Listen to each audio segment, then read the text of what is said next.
Senhores, neste momento convidamos para subir ao palco e fazer o pronunciamento o presidente do Instituto Brasileiro do Concreto, IBRACON, professor Paulo Heleni.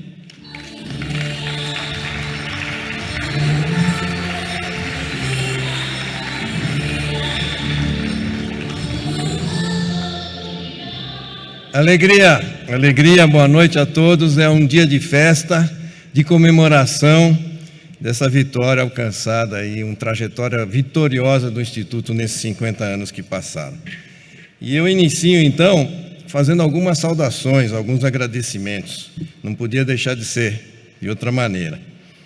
Estamos em festa comemorando 50 anos de uma trajetória vitoriosa do Instituto Brasileiro do Concreto, que tem a nobre missão de defender e valorizar o correto uso do material mais consumido pelo homem e mulheres do planeta.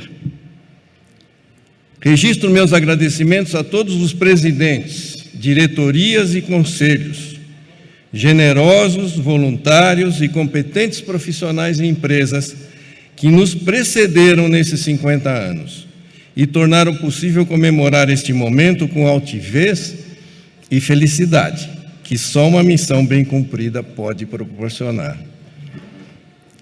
Registro também meus sinceros agradecimentos à comissão organizadora deste congresso, a nossos valorosos funcionários e, de modo especial e principalmente, a vocês, autoridades, congressistas, amigos e familiares que estão presentes aqui neste auditório lotado, vejo até algumas pessoas em pé, abrilhantando muito esta cerimônia. Concreto parece frio, né? Sujo, bruto, mas quem bem o conhece se apaixona rapidamente. Faz parte intrínseca de nossas vidas, já foi aqui falado, mas não custa repetir. Desde o nascimento até a despedida. Está na nossa casa, constrói nosso abrigo, é a nossa escola, pavimenta as ruas, calçadas, estradas, transpõe rios e vales com pontes e viadutos espetaculares, verdadeiras obras de arte. Tem um papel fundamental na saúde e expectativa de vida de um povo através das obras de saneamento básico. Enfim, até nos acompanha na despedida com gavetas subterrâneas. Concreto é responsável por qualidade de vida de uma nação. Não se aborreçam com a brutalidade de um caminhão betoneira. Aliás, tem vários ali fora. Convido todos a irem visitar e conhecer mais de perto esta ferramenta do progresso. Não se aborreçam com a brutalidade de um caminhão betoneira no trânsito. Pensem positivo. Ali vai a consolidação do progresso e desenvolvimento do meu país. Quisera ver muitos brutamontes, fico até emocionado, como esse em todos os dias nas nossas ruas. Agora vamos falar um pouquinho da fundação do IBRACON, porque estamos comemorando 50 anos e tem uma história por trás disso. No início da década de 70, existia um convênio, a importância dos convênios. Nós vamos assinar neste congresso 3 convênios muito importantes, fora os que a gente já tem assinado, mas 3 serão assinados. 2 hoje e 1 amanhã. Amanhã entre o DENIT e a BCP, hoje com 2 entidades muito importantes do setor, o CBCS e a Globe, que logo em seguida os senhores verão. Mas foi a partir, então, de um convênio como esse entre o IPT e a Sabesp, que é a Companhia de Saneamento de São Paulo, discutindo a questão da permeabilidade e durabilidade do concreto, que nasceu o IBRACON, num contexto que, à época, nos idos de 1970, 50 anos atrás, era absoluta novidade, pois havia a falsa crença de que as estruturas eram eternas e bastavam ser seguras e estáveis. Na época, a ênfase quanto ao projeto estrutural era dado apenas à resistência e estabilidade. Eu passei 5 anos da minha carreira na escola, numa das melhores escolas de engenharia do país, e nunca ouvi falar de durabilidade nem sustentabilidade. E me formei em 72, quando o IBRACON nasceu. Ele nasceu, portanto, a partir de 2 congressos técnicos científicos que sempre foram o carro-chefe propulsor do Instituto. Pode-se dizer que o Bracon tem esse DNA desde sua fundação. Qual que é? A prática do compartilhamento de conhecimento, de discussão respeitosa de pontos de vista controversos, de aceitar as críticas e revisões dos pares. Quando a gente apresenta um artigo científico, vem muita crítica, e revisões, e a gente precisa aceitar isso, entender e crescer com isso. Da prática do convívio com o contraditório, como mola impulsora do conhecimento e da evolução. Para falar um pouquinho da trajetória do Instituto, eu gostei demais dessa imagem que a professora Edna Poçan publicou um tempo, ela faz parte da diretoria também, conosco, e ela mostra aí que, quer dizer, as ideias começaram com resistência à compressão, depois foi para a durabilidade e tudo mais. Então, vamos lá. Na década de 70, a gente falava de segurança, durabilidade e permeabilidade. Na década de 80, já desempenho, vida útil, adições aos cimentos, a importância das adições para a questão, naquela época, energética, hoje sustentabilidade, controle estatístico. Na década de 90, concreto de alto desempenho, alta resistência, concreto de alta resistência, concreto com fibras, novos aditivos, concretos coloridos e arquiteturais. Nos anos 2000, concreto autoadensável, paredes de concreto, aditivos de terceira geração. Esse é um pouquinho da trajetória, e aí são algumas das conquistas que a gente pode apresentar. Em 2008, o IBRACON teve um papel determinante na obtenção do reconhecimento mundial da norma brasileira de projeto de estruturas de concreto pela ISO. A ISO é uma entidade internacional que reconhece as melhores normas do país. E a nossa norma foi reconhecida como norma segura e confiável, equiparada às do ACI e do Eurocode. Na época, por delegação da BNT, o IBRACON chefiou a representação brasileira que obteve em Los Angeles o reconhecimento da nossa norma, depois de várias gestões anteriores, inclusive promoção de uma reunião da ISO aqui no país, em Salvador, justamente por conta de mostrar que a engenharia de concreto do Brasil era equivalente às melhores do mundo.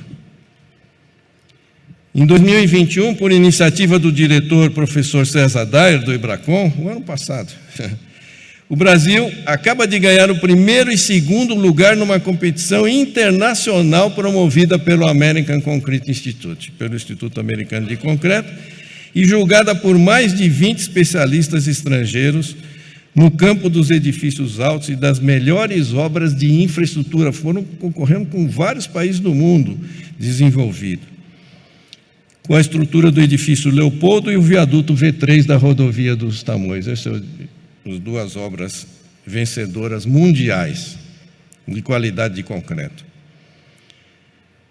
Tem uma musiquinha de alegria aí para a gente, Jaqueline? Então, alegria. Foram muitas as contribuições do Instituto à normalização e ao fortalecimento do mercado de concreto, inovando e consolidando o conhecimento para suporte às atividades de projeto, inspeção, controles laboratoriais, construção, manutenção, ensino, reforços, pesquisa e formação de novos engenheiros. Mas hoje nós estamos diante de um paradoxo que tem que ser resolvido com todos nós que estamos aqui, mas todo o setor que nós representamos, de alguma forma, até como líderes de opinião, né? E qual é o paradoxo? É como é que o concreto, fundamental à nossa qualidade de vida, considerado até como índice e fator de crescimento do progresso de uma nação, pode agora ser acusado de comprometer o ambiente. Então, para poder entender essa questão desse paradoxo, eu tenho que recordar um pouco da história recente do desenvolvimento industrial do mundo. Nossa, vou começar em 8.000 a.C., não vou terminar logo, tá? 8.000 a.C., a gente tinha 500 mil pessoas no planeta, e a gente usava como material de construção argila, madeira e cerâmica. Na época de Cristo, nós tínhamos 300 milhões de pessoas, e o material principal de construção era a rocha, vocês lembram? Dos gregos, dos romanos e tudo mais. Quando que a humanidade chegou a ter 1 milhão, o planeta ter 1 bilhão de habitantes? Em 1800, ou seja, 200 e poucos anos atrás, que a gente chegou a 1 bilhão de habitantes. E continua usando os mesmos materiais de construção, a argila, a madeira, a cerâmica e a rocha. Mas aí aconteceu algo extraordinário na história da humanidade, que foi justamente a primeira Revolução Industrial. A primeira Revolução Industrial foi quando os ingleses, através do carvão mineral, colocaram energia à vontade para a gente, né? Então, uma fonte de energia de massa, que podia ser utilizada muito pelos seres humanos, pelo Homo sapiens. Em 1850 já chegamos à segunda Revolução Industrial, e aí foi o petróleo que dominou. Então, dentro da primeira Revolução Industrial, em 1824, foi descoberto, ele já vinha sendo estudado por Joseph Aspdin, na Inglaterra, o cimento. Gente, o cimento é uma dádiva divina. Quando eu falo isso, alguns colegas até me criticam, e os senhores também podem fazê-lo, mas imagine um pó, que eu coloco água e se transforma numa rocha. Em 28 dias de idade nós temos esse poder. Em 28 dias a gente conseguiu uma rocha que tem a resistência de um granito, de um calcário de alta performance, e que levou milhões de anos para ser formado na natureza. Nós formamos em 28 dias, em 15 dias, em um mês. Foi uma verdadeira revolução na forma de construir em toda a história da humanidade. A rocha foi o principal material de construção das grandes obras durante 4.000 anos. O cimento tem 150 anos de idade. Em 1892, durante a segunda Revolução Industrial, o François Rennebic, que é um francês, patenteou o concreto armado. Isso que a gente conhece e vê em todos os lugares e acha que faz 5.000 anos que existe pilar, viga e laje de concreto e fundação de concreto. Isso tem 100 anos, 120 anos. Foi patenteado em 1892. E em 1928, o último material de construção estrutural de importância, que é o concreto protendido, por outro francês chamado Eugène Freycinet. Bom, aí a coisa começou a complicar. O mundo tem 5 bilhões de habitantes. Esse material é largamente utilizado para construir a infraestrutura e a qualidade de vida e as moradias para esses 5 bilhões de habitantes. Em 1972, a Conferência Mundial das Nações entrou com a questão ambiental. Por primeira vez, né, a nível de países do mundo, levantou a questão do ambiente. Nós estamos comprometendo o ambiente. Mas era uma visão romântica ainda, era uma visão romântica. Falava em questões de ruído, de saúde, enfim, economia, não era uma visão muito concreta. Somente a Rio 92, quando a gente já tinha 5,5 bilhões de habitantes no mundo, que foi falado em gases estufa e levado a sério pelos países, a tal ponto que em 2015, na Conferência das Nações Unidas, teve o Acordo de Paris, onde 195 países assinaram um compromisso de reduzir a emissão de gases estufa, porque o planeta está esquentando e está criando problema para todos nós. Eu costumo dizer que o ser humano é o único animal que não tem predadores naturais.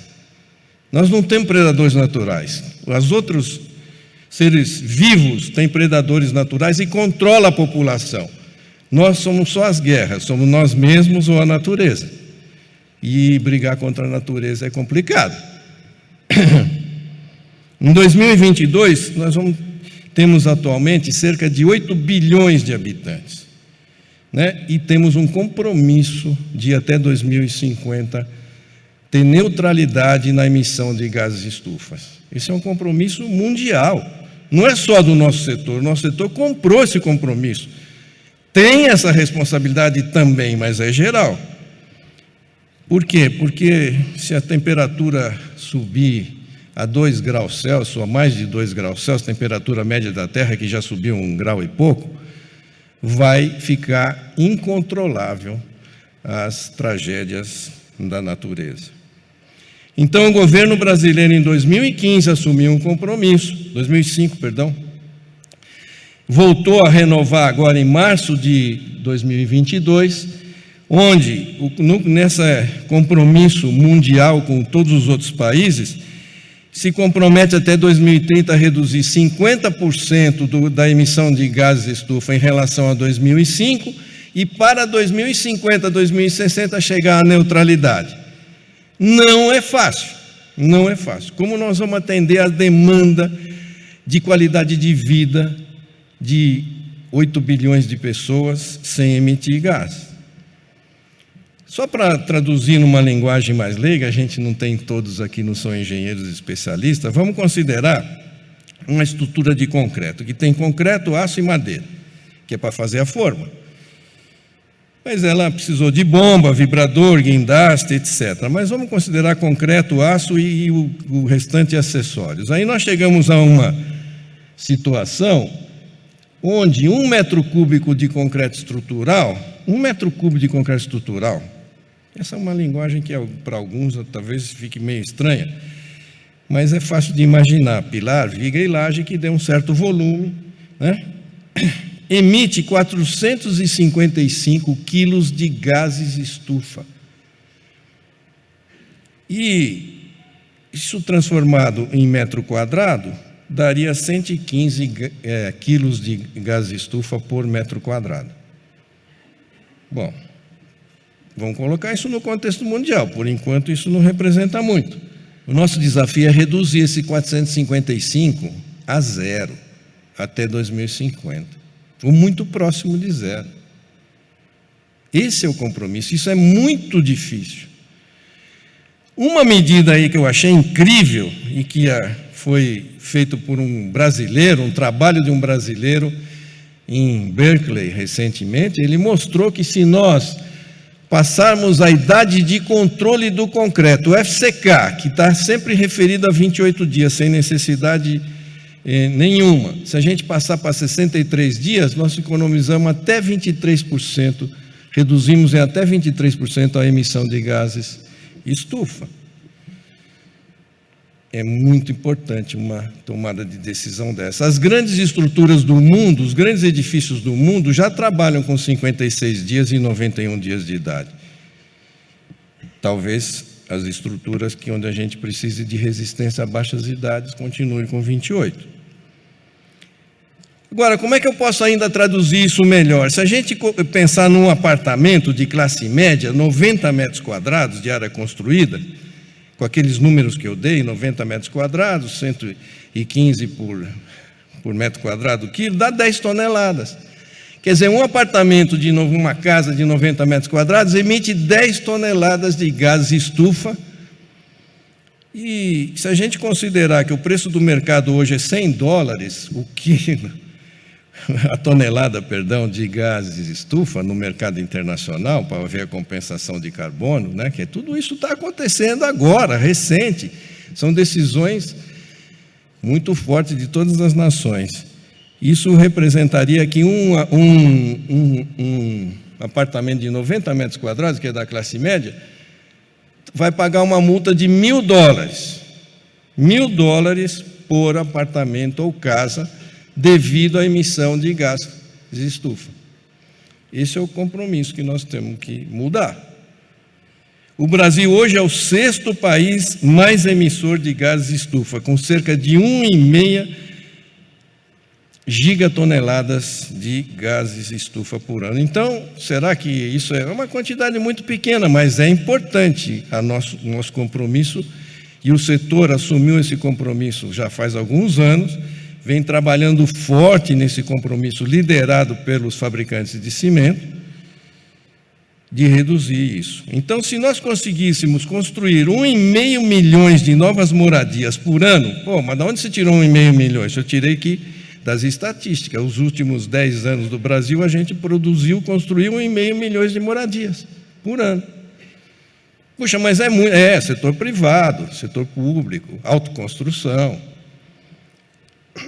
A gente emitiria 15 milhões de toneladas de gás estufa, ou seja, por ano.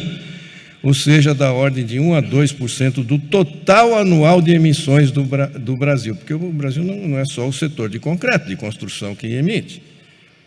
Mas isso representaria 1,5 bilhões de dólares a preço de mercado dos gases estufa. 1,5 bilhão de dólares.